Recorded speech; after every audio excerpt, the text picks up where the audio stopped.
नमः शिवाय। ओम नमः शिवाय। श्री रुद्र संहिता द्वितीय खंड 21वां अध्याय। शिवसती विहार। नारद जी ने पूछा, हे पितामह ब्रह्मा जी, शिवजी के विवाह के पश्चात सभी पधारे देवी देवताओं और ऋषिमुनियों सहित श्रीहरि और आपको विदा करने के पश्चात क्या हुआ? हे प्रभु, इससे आगे की कथा का वर्णन भी आप मुझसे करें। यह सुनकर ब्रह्मा जी ने मुस्कुराते हुए कहा, हे महर्षि नारद, सभी उपस्थित देवताओं को विवाहोपरांत भगवान शिव और देवी सती ने प्रसन्नतापूर्वक विदा कर दिया। तत्पश्चात देवी सती ने सभी शिवगणों को भी कुछ समय के लिए कैलाश पर्वत से जाने की आज्ञा प्रदान की। सभी शिवगणों ने महादेव जी को प्रणाम कर उनकी स्तुति की। तत्पश्चात उन्होंने भगवान शंकर से वहां से जाने की आज्ञा मांगी। आज्ञा देते हुए महादेव जी ने कहा, जाएं, लेकिन मेरे स्मरण करने पर आप सभी तुरंत मेरे समक्ष उपस्थित हो जाएं। तब नंदी समेत सभी गण वहां भगवान शिव और देवी सती को अकेला छोड़कर कुछ समय के लिए कैलाश पर्वत से चले गए। अब कैलाश पर्वत पर भगवान शिव सती के साथ अकेले थे। देवी सती भगवान शिव को पति रूप में प्राप्त कर बहुत खुश थीं। बहुत कठिन तप के उपरांत ही उन्हें भगवान शिव का सान्निध्य मिल पाया था। यह सोचकर वह बहुत रोमांचित थीं। उधर देवी सती के अनुपम सौंदर्य को देखकर शिवजी भी मोहित हो चुके थे। वे भी देवी सती का साथ पाकर अपने को धन्य समझ रहे थे। एकांत पाकर शिवजी अपनी पत्नी सती के साथ कैलाश पर्वत के शिखर पर रमण करने लगे। श्री रुद्र संहिता द्वितीय खंड 22वां अध्याय। शिवसती का हिमालय गमन। कैलाश पर्वत पर श्री शिव और दक्ष कन्या सती के विविध विहारों का विस्तार से वर्णन करने के बाद ब्रह्मा जी ने कहा, नारद, एक दिन की बात है कि देवी सती भगवान शिव को प्रेमपूर्वक प्रणाम करके दोनों हाथ जोड़कर खड़ी हो गईं। उन्हें चुपचाप खड़े देखकर भगवान शिव समझ गए कि देवी सती के मन में कुछ बात अवश्य है जिसे वह कहना चाह रही हैं। तब उन्होंने मुस्कुराकर देवी सती से पूछा कि हे प्राणवत्सला, कहिए आप क्या कहना चाहती हैं? यह सुनकर देवी सती बोली, हे भगवन, वर्षा ऋतु आ गई है। चारों ओर का वातावरण सुंदर व मनोहारी हो गया है।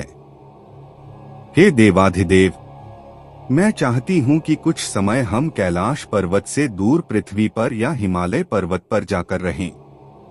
वर्षा काल के लिए हम किसी योग्य स्थान पर चले जाएं और कुछ समय वहीं निवास करें। देवी सती की यह प्रार्थना सुनकर भगवान शिव हंसने लगे। हंसते हुए ही उन्होंने अपनी पत्नी सती से कहा कि प्रिय, जहां पर मैं निवास करता हूं वहां पर मेरी इच्छा के विरुद्ध कोई भी आ जा नहीं सकता है। मेघ भी मेरी आज्ञा के बिना कैलाश पर्वत की ओर कभी नहीं आएंगे। वर्षा काल में भी मेघ सिर्फ नीचे की ओर ही घूमकर चले जाएंगे।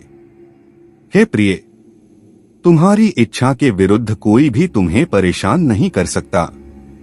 फिर भी यदि आप चाहती हैं तो हम हिमालय पर्वत पर चलते हैं।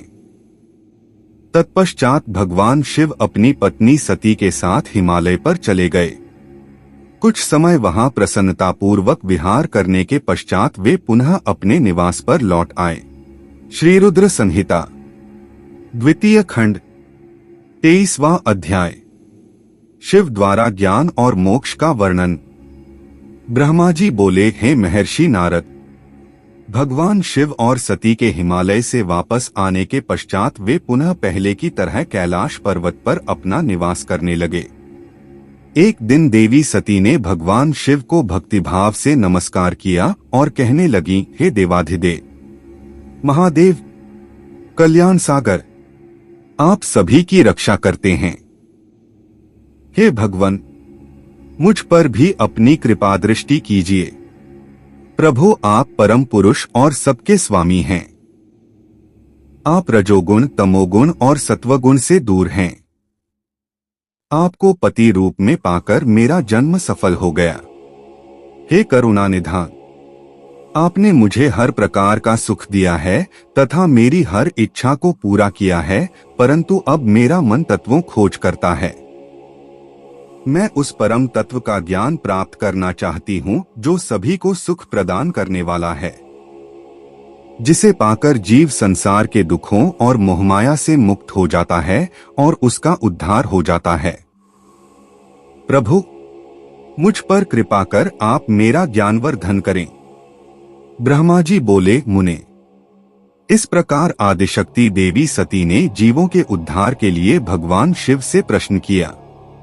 उस प्रश्न को सुनकर महान योगी, सबके स्वामी भगवान शिव प्रसन्नतापूर्वक बोले, हे देवी, हे दक्षनंदिनी, मैं तुम्हें उस अमृतमयी कथा को सुनाता हूँ जिसे सुनकर मनुष्य संसार के बंधनों से मुक्त हो जाता है। यही वह परमतत्व विज्ञान है जिसके उदय होने से मेरा ब्रह्मस्वरूप है। ज्ञान प्राप्त करने पर उस विज्ञानी पुरुष की बुद्धि शुद्ध हो जाती है। उस विज्ञान की माता मेरी भक्ति है। यह भोग और मोक्ष रूप को प्रदान करती है। भक्ति और ज्ञान सदा सुख प्रदान करता है। भक्ति के बिना ज्ञान और ज्ञान के बिना भक्ति की प्राप्ति नहीं होती है। हे देवी, मैं सदा अपने भक्तों के अधीन हूँ। भक्ति दो प्रकार की होती है, सगुण और निर्गुण। शास्त्रों से प्रेरित और हृदय के सहज प्रेम से प्रेरित भक्ति श्रेष्ठ होती है, परंतु किसी वस्तु की कामना स्वरूप की गई भक्ति निम्न कोटि की होती है। हे प्रिय, मुनियों ने सगुणा और निर्गुणा नामक दोनों भक्तियों के 9 भेद बताए हैं। श्रवण, कीर्तन, स्मरण, सेवन, दास्य, अर्चन, वंदन, सख्य और आत्मसमर्पण ही भक्ति के अंग माने जाते हैं। जो एक स्थान पर स्थिरतापूर्वक बैठकर तनमन को एकाग्रचित्त करके मेरी कथा और कीर्तन को प्रतिदिन सुनता है, इसे श्रवण कहा जाता है। जो अपने हृदय में मेरे दिव्य जन्म कर्मों का चिंतन करता है और उसका अपनी वाणी से उच्चारण करता है, इसे भजन रूप में गाना ही कीर्तन कहा जाता है। मेरे स्वरूप को नित्य अपने आसपास हर वस्तु में तलाश कर मुझे सर्वत्र व्यापक मानना तथा सदैव मेरा चिंतन करना ही स्मरण है। सूर्य निकलने से लेकर रात्रि तक, सूर्यास्त तक हृदय और इंद्रियों से निरंतर मेरी सेवा करना ही सेवन कहा जाता है। स्वयं को प्रभु का किंकर समझकर अपने हृदयामृत के भोग से भगवान का स्मरण दास्य कहा जाता है। अपने धन और वैभव के अनुसार 16 उपचारों के द्वारा मनुष्य द्वारा की गई मेरी पूजा अर्चन कहलाती है। मन, ध्यान और वाणी से मंत्रों का उच्चारण करते हुए इष्ट देव को नमस्कार करना वंदन कहा जाता है। ईश्वर द्वारा किए गए फैसले को अपना हित समझकर उसे सदैव मंगल मानना ही सख्य है। मनुष्य के पास जो भी वस्तु है वह भगवान की प्रसन्नता के लिए उनके चरणों में अर्पण कर उन्हें समर्पित कर देना ही आत्मसमर्पण कहलाता है। भक्ति के यह 9 अंग भोग और मोक्ष प्रदान करने वाले हैं। ये सभी ज्ञान के साधन मुझे प्रिय हैं। मेरी सांगोपांग भक्ति ज्ञान और वैराग्य को जन्म देती है। इससे सभी अभीष्ट फलों की प्राप्ति होती है। मुझे मेरे भक्त बहुत प्यारे हैं। तीनों लोकों और चारों युगों में भक्ति के समान दूसरा कोई भी सुखदायक मार्ग नहीं है। कलयुग में जब ज्ञान और वैराग्य का ह्रास हो जाएगा तब भी भक्ति ही शुभ फल प्रदान करने वाली होगी। मैं सदा ही अपने भक्तों के वश में रहता हूँ। मैं अपने भक्तों की विपरीत परिस्थिति में सदैव सहायता करता हूँ और उसके सभी कष्टों को दूर करता हूँ। मैं अपने भक्तों का रक्षक हूँ। ब्रह्मा जी बोले, नारद, देवी सती को भक्त और भक्ति का महत्व सुनकर बहुत प्रसन्नता हुई। उन्होंने भगवान शिव को प्रणाम किया और पुनः शास्त्रों के बारे में पूछा।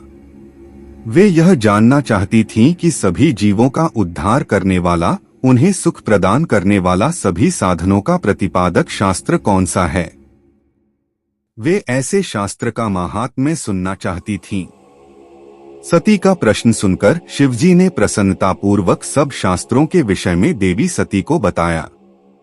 महेश्वर ने पांचों अंगों सहित तंत्रशास्त्र, यंत्रशास्त्र तथा सभी देवेश्वरों की महिमा का वर्णन किया।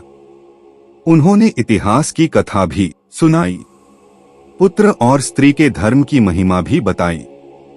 मनुष्यों को सुख प्रदान करने वाले वैद्यक शास्त्र तथा ज्योतिष शास्त्र का भी वर्णन किया।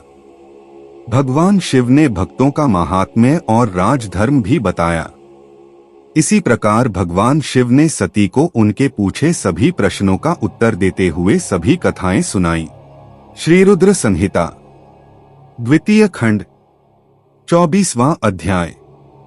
शिव की आज्ञा से सती द्वारा श्री राम की परीक्षा। नारद जी बोले, हे ब्राह्मण, हे महाप्राज्ञ, हे दयानिधे, आपने मुझे भगवान शंकर तथा देवी सती के मंगलकारी चरित्र के बारे में बताया। हे प्रभु, मैं महादेव जी का सपत्नीक यश वर्णन सुनना चाहता हूँ। कृपया अब मुझे आप यह बताइए कि तत्पश्चात शिवजी व सती ने क्या किया। उनके सभी चरित्रों का वर्णन मुझसे करें। ब्रह्मा जी ने कहा, मुने, एक बार की बात है कि सती जी को अपने पति का वियोग प्राप्त हुआ। यह वियोग भी उनकी लीला का ही रूप था, क्योंकि इनका परस्पर वियोग तो हो ही नहीं सकता है। यह वाणी और अर्थ के समान है, यह शक्ति और शक्तिमान है तथा चित्रस्वरूप है। सती और शिव तो ईश्वर हैं। वे समय समय पर नई नई लीलाएं रचते हैं। सूत जी कहते हैं, महर्षियों, ब्रह्मा जी की बात सुनकर नारद जी ने ब्रह्मा जी से देवी सती और भगवान शिव के बारे में पूछा कि भगवान शिव ने अपनी पत्नी सती का त्याग क्यों किया। ऐसा किस लिए हुआ कि स्वयं वर देने के बाद भी उन्होंने देवी सती को छोड़ दिया। प्रजापति दक्ष ने अपने यज्ञ के आयोजन में भगवान शिव को निमंत्रण क्यों नहीं दिया और यज्ञ स्थल पर भगवान शंकर का अनादर क्यों किया। उस यज्ञ में सती ने अपने शरीर का त्याग क्यों किया तथा इसके पश्चात वहां पर क्या हुआ। हे प्रभु, कृपा कर मुझे इस विषय में सविस्तार बताइए। ब्रह्मा जी बोले, हे महाप्राज्ञ नारद, मैं तुम्हारी उत्सुकता देखकर तुम्हारी सभी जिज्ञासाओं को शांत करने के लिए तुम्हें सारी बातें बताता हूँ। ये सभी भगवान शिव की ही लीला है। उनका स्वरूप स्वतंत्र और निर्विकार है। देवी सती भी उनके अनुरूप ही हैं।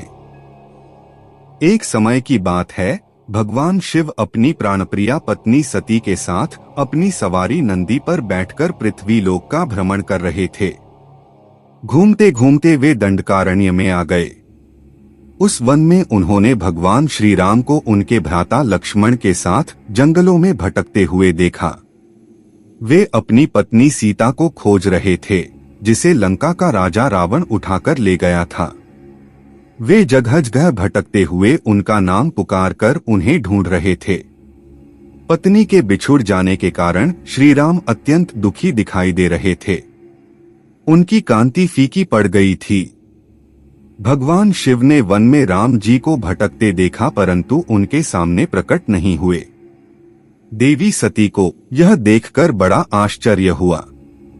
वे शिवजी से बोली, हे सर्वेश, हे करुणानिधान सदाशिव, हे परमेश्वर, ब्रह्मा विष्णु सहित सभी देवता आपकी ही सेवा करते हैं।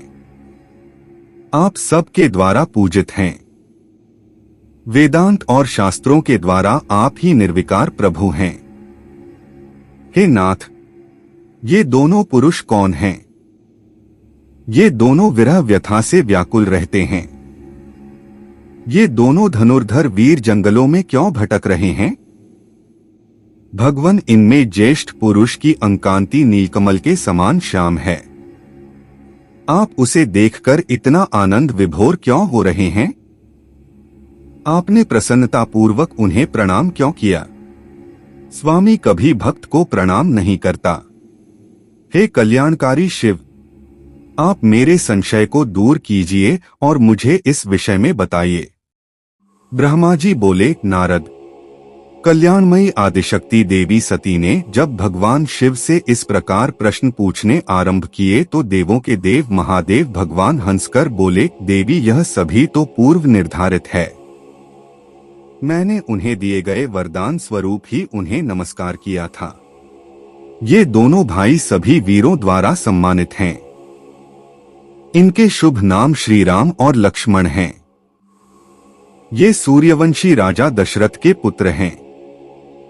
इनमें गोरे रंग के छोटे भाई साक्षात शेष के अंश हैं तथा उनका नाम लक्ष्मण है। बड़े भाई श्री राम भगवान विष्णु का अवतार हैं। धरती पर इनका जन्म साधुओं की रक्षा और पृथ्वी वासियों के कल्याण के लिए ही हुआ है। भगवान शिव की ये बातें सुनकर सती को विश्वास नहीं हुआ। ऐसा विभ्रम भगवान शिव की माया के कारण ही हुआ था। जब भगवान शिव को यह ज्ञात हुआ कि देवी सती को उनकी बातों पर विश्वास नहीं हुआ है तो वे अपनी पत्नी दक्षकन्या सती से बोले, देवी यदि तुम्हें मेरी बातों पर विश्वास नहीं है तो तुम स्वयं श्री राम की परीक्षा ले लो। जब तक तुम इस बात से आश्वस्त न हो जाओ कि वे दोनों पुरुष ही राम और लक्ष्मण हैं और तुम्हारा मोह न नष्ट हो जाए, तब तक मैं यहीं बरगद के नीचे खड़ा हूँ। तुम जाकर श्री राम और लक्ष्मण की परीक्षा लो। ब्रह्मा जी बोले, हे महामुने नारद, अपने पति भगवान शिव के वचन सुनकर सती ने अपने पति का आदेश प्राप्त कर श्री राम लक्ष्मण की परीक्षा लेने की ठान ली, परंतु उनके मन में बार बार एक ही विचार उठ रहा था कि मैं कैसे उनकी परीक्षा लूं। तब उनके मन में यह विचार आया कि मैं देवी सीता का रूप धारण कर श्री राम के सामने जाती हूँ। यदि वे साक्षात विष्णु जी का अवतार हैं तो वे मुझे आसानी से पहचान लेंगे, अन्यथा वे मुझे पहचान नहीं पाएंगे। ऐसा विचार कर उन्होंने सीता का वेश धारण कर लिया और राम जी के समक्ष चली गईं। सती ने ऐसा भगवान शिव की माया से मोहित होकर ही किया था।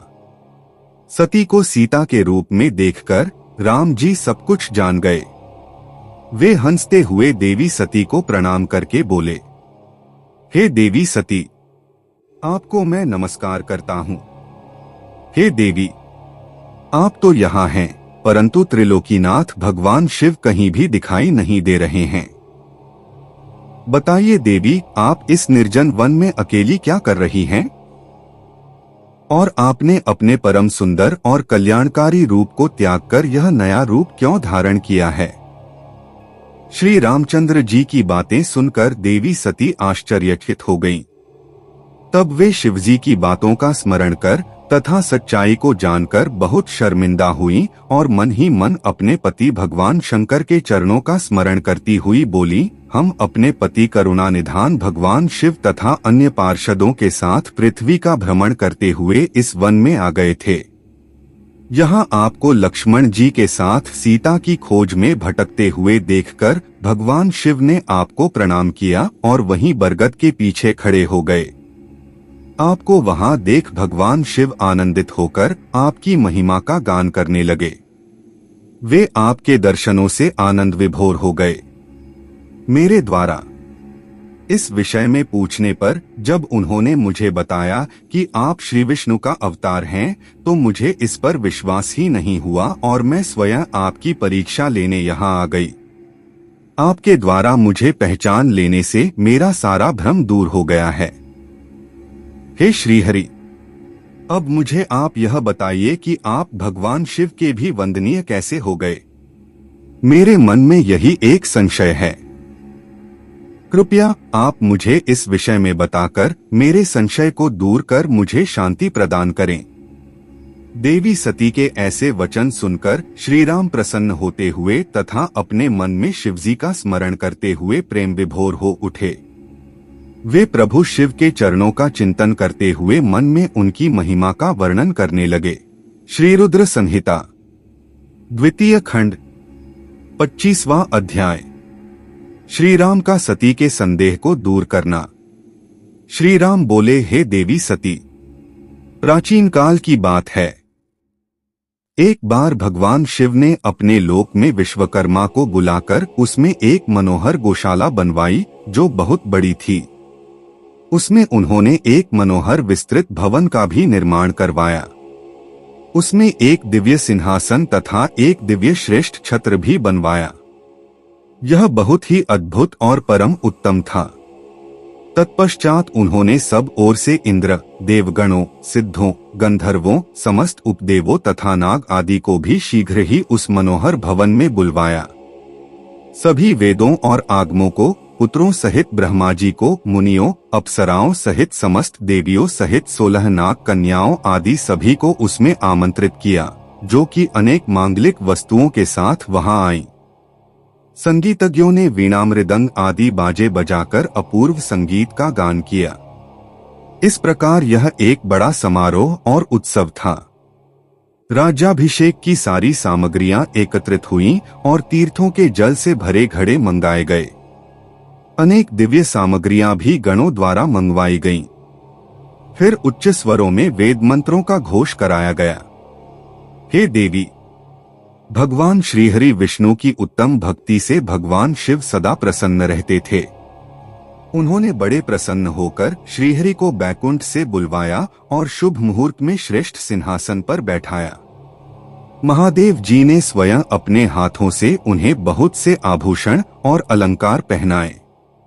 उन्होंने भगवान विष्णु के सिर पर मुकुट पहनाकर उनका अभिषेक किया। उस समय वहां अनेक मंगल गान गाए गए। तब भगवान शिव ने अपना सारा ऐश्वर्य, जो कि किसी के पास भी नहीं था, उन्हें प्रेम पूर्वक प्रदान किया। इसके पश्चात भगवान शंकर ने उनकी बहुत स्तुति की और जगतकर्ता ब्रह्मा जी से बोले, हे लोकेश, आज से श्रीहरि विष्णु मेरे वंदनीय हुए। यह सुनकर सभी देवता स्तब्ध रह गए। तब वे पुनः बोले कि आप सहित सभी देवी देवता भगवान विष्णु को प्रणाम कर उनकी स्तुति करें तथा सभी वेद मेरे साथ साथ श्री विष्णु जी का भी वर्णन करें। श्री रामचंद्र जी बोले, हे देवी, भगवान शिव अपने भक्तों के ही अधीन हैं। वे अत्यंत दयालु और कृपानिधान हैं। वे सदा ही भक्तों के वश में रहते हैं। इसलिए भगवान विष्णु की शिव भक्ति से प्रसन्न होकर भक्तवत्सल शिव ने यह सब कुछ किया तथा इसके उपरांत उन्होंने विष्णु जी के वाहन गरुड़ध्वज को भी प्रणाम किया। तत्पश्चात सभी देवी देवताओं और ऋषि मुनियों ने भी श्रीहरि की सच्चे मन से स्तुति की। तब भगवान शिव ने विष्णु जी को बहुत से वरदान दिए तथा कहा, श्रीहरि, आप मेरी आज्ञा के अनुसार संपूर्ण लोकों के कर्ता, पालक और सहारक हों। धर्म, अर्थ और काम के दाता तथा बुरे अथवा अन्याय करने वाले दुष्टों को दंड तथा उनका नाश करने वाले हों। आप पूरे जगत में पूजित हों तथा सभी मनुष्य सदैव आपका पूजन करें। तुम कभी भी पराजित नहीं होगे। मैं तुम्हें इच्छा की सिद्धि, लीला करने की शक्ति और सदैव स्वतंत्रता का वरदान प्रदान करता हूँ। हे हरे, जो तुमसे बैर रखेंगे उनको अवश्य ही दंड मिलेगा। मैं तुम्हारे भक्तों को भी मोक्ष प्रदान करूंगा तथा उनके सभी कष्टों का भी निवारण करूंगा। तुम मेरी बाईं भुजा से और ब्रह्मा जी मेरी दाईं भुजा से प्रकट हुए हो।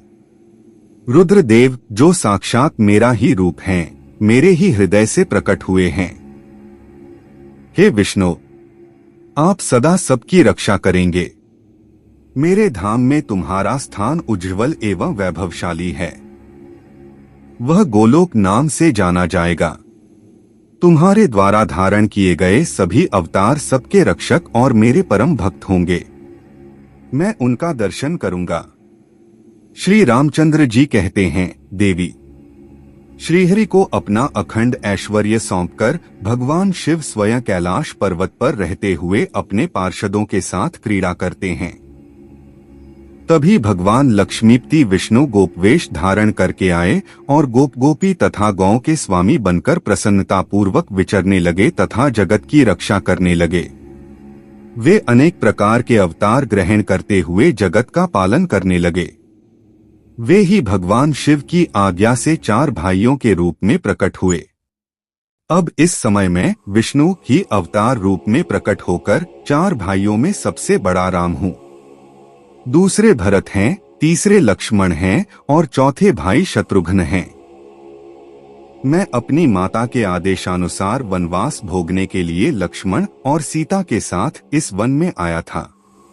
किसी राक्षस ने मेरी पत्नी सीता का अपहरण कर लिया है और मैं यहाँ वहाँ भटकता हुआ अपनी पत्नी को ही ढूंढ रहा हूँ। सौभाग्यवश मुझे आपके दर्शन हो गए। अब निश्चय ही मुझे मेरे कार्य में सफलता मिलेगी। हे माता, आप मुझ पर कृपा दृष्टि करें और मुझे यह वरदान दें कि मैं उस पापी राक्षस को मारकर अपनी पत्नी सीता को उसके चंगुल से मुक्त कर सकूं। मेरा यह महान सौभाग्य है कि मुझे आपके दर्शन प्राप्त हुए। मैं धन्य हो गया। इस प्रकार देवी की अनेक प्रकार से स्तुति करके श्री राम जी ने उन्हें अनेकों बार प्रणाम किया। श्री राम की बातें सुनकर सती मन ही मन बहुत प्रसन्न हुई और भक्त वत्सल भगवान शिव की स्तुति एवं चिंतन करने लगी। अपनी भूल पर उन्हें लज्जा आ रही थी। वे उदास मन से शिवजी के पास चल दी। वे रास्ते में सोच रही थीं कि मैंने अपने पति महादेव जी की बात न मानकर बहुत बुरा किया और श्री राम जी के प्रति भी बुरे विचार अपने मन में लाई। अब मैं भगवान शिव को क्या उत्तर दूंगी? उन्हें अपनी करनी पर बहुत पश्चाताप हो रहा था। वे शिवजी के समीप गईं और चुपचाप खड़ी हो गईं। सती को इस प्रकार चुपचाप और दुहखी देखकर भगवान शंकर ने पूछा, देवी, आपने श्री राम की परीक्षा किस प्रकार ली? यह प्रश्न सुनकर देवी सती चुपचाप सिर झुकाकर खड़ी हो गईं। उन्होंने शिवजी को कोई उत्तर नहीं दिया। वे असमंजस में थीं कि क्या उत्तर दें। लेकिन महायोगी शिव ने ध्यान से सारा विवरण जान लिया और उनका मन से त्याग कर दिया। भगवान शिव ने सोचा, अब यदि मैं सती को पहले जैसा ही स्नेह करूं तो मेरी प्रतिज्ञा भंग हो जाएगी। वेद धर्म के पालक शिवजी ने अपनी प्रतिज्ञा पूरी करते हुए सती का मन से त्याग कर दिया। फिर सती से कुछ न कहकर वे कैलाश की ओर बढ़े। मार्ग में सबको, विशेषकर सती जी को सुनाने के लिए आकाशवाणी हुई कि महायोगी शिव आप धन्य हैं। आपके समान तीनों लोक में कोई भी प्रतिज्ञा पालक नहीं है। इस आकाशवाणी को सुनते ही देवी सती शांत हो गईं। उनकी कांति फीकी पड़ गई। तब उन्होंने भगवान शिव से पूछा, हे प्राणनाथ, आपने कौन सी प्रतिज्ञा की है? कृपया आप मुझे बताइए। परंतु भगवान शिव ने विवाह के समय भगवान विष्णु के समक्ष जो प्रतिज्ञा की थी उसे सती को नहीं बताया। तब देवी सती ने भगवान शिव का ध्यान करके उन सभी कारणों को जान लिया जिसके कारण भगवान ने उनका त्याग कर दिया था।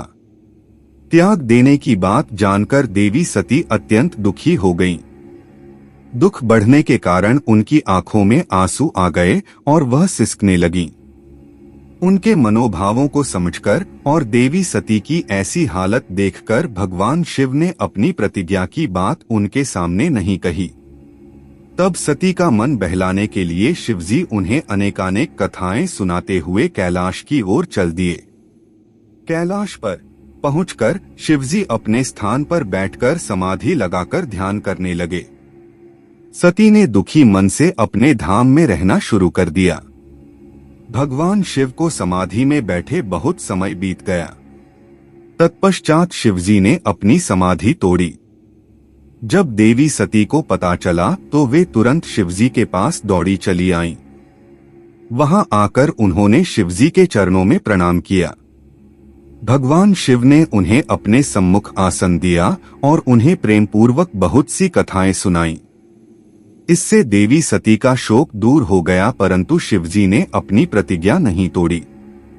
हे नारद ऋषिमुनि आदि सभी शिव और सती की इन कथाओं को उनकी लीला का ही रूप मानते हैं, क्योंकि वे तो साक्षात परमेश्वर हैं, एक दूसरे के पूरक हैं। भला उनमें वियोग कैसे संभव हो सकता है? सती और शिव वाणी और अर्थ की भांति एक दूसरे से मिले हुए हैं। उनमें वियोग होना असंभव है। उनकी इच्छाओं और लीलाओं से ही उनमें वियोग हो सकता है।